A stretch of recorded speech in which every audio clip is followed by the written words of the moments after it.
At nagbabalik na ang radio DJ na walang halong ka-red flagan sa buhay.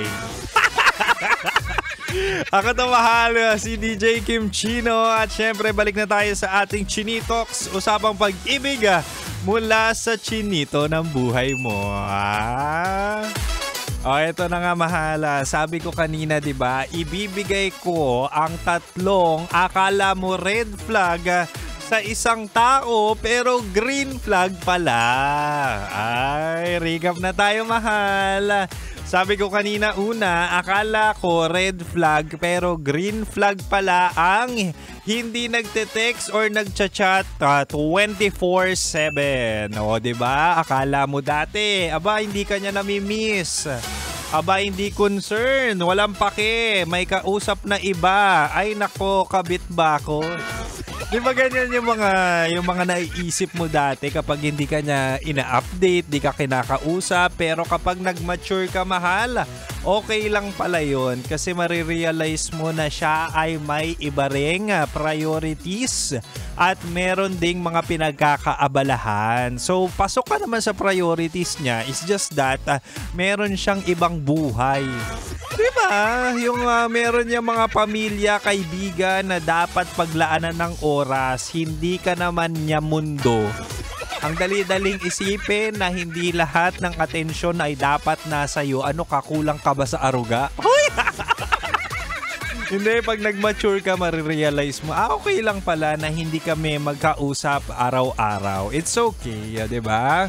At ang pangalawa naman mahal, sabi ko kanina, akala ko red flag, pero green flag pala kapag ikaw ay kino-call out. Kapag sinabing call out, pinupuna, pinapangaralan, pinagsasabihan, okay lang yun. Akala mo dati, no, kontrabida sa buhay mo, lahat ng kilos mo mali, hindi ka sinusuportahan. Pero mahal kapag na-realize mo, mas okay nang maging honest siya. Mas okay nang hindi siya konsentidor sa mga pagkakamali mo. Diba? Mas okay na yung ganun. Pero karamihan kasi sa mga babae ngayon, no, katulad ng sabi ko kanina, ay talaga nga namang may toyo.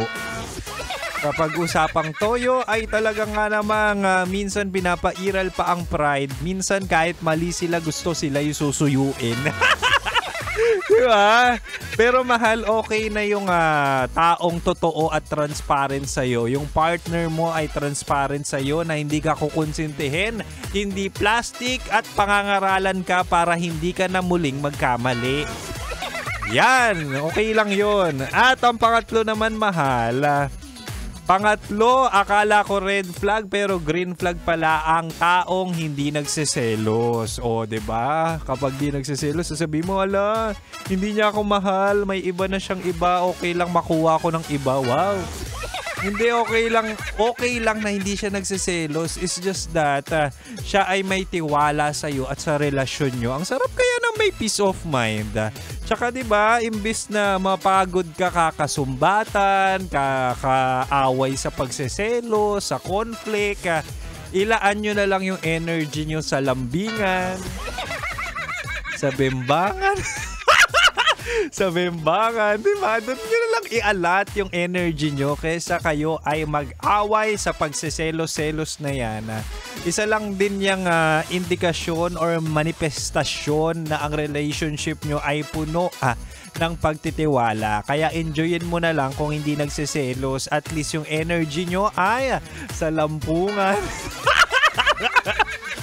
Oh, di ba? Na-realize mo na akala mo yung mga ganong katangian ng tao ay red flag, pero kapag na-realize mo na green flag pala, congratulations sa iyo, mature ka na. Parang si Kim Chino, matured at pwede nang mag-asawa.